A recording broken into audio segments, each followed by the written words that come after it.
कथले युवक आघाडीच्या माध्यमातून गत 8 वर्षापासून अन्नछत्र हा उपक्रम एकादशीच्या दुसऱ्या दिवशी आपण कळंबमध्ये राबवतो। या उपक्रमामध्ये प्रत्येक वर्षी 70 ते 80 हजार भाविक येऊन जातात। आपण याही वर्षी 80,000 भाविकांच्या जेवणाची जवळपास सोय करून ठेवलेली आहे। यासाठी आपल्याला कळंबकरांना आपण आवाहन करतो की इथे सेवा देण्यासाठी यावं।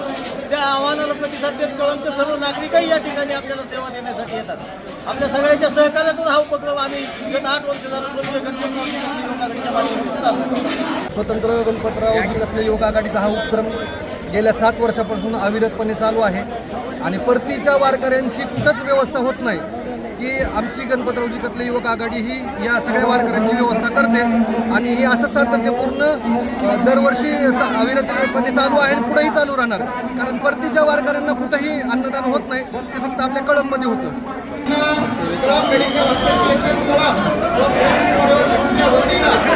सेवाभावी प्रतिदिन चालू केलेल्या मोफत गोळ्या औषधांचे वाटप क्षेत्राच्या समोर चालू आहे आणि सर्वांना विनंती की आपण या संधीचा लाभ घ्यावा ही विनंती। गल्ली ते दिल्लीतील राजकीय घडामोडी व बातम्या पाहण्यासाठी आजच आमच्या राजकीय कट्टा यूट्यूब चॅनलला सबस्क्राईब करा, बेल आयकॉन प्रेस करा आणि फेसबुक पेज फॉलो आणि लाईक करा।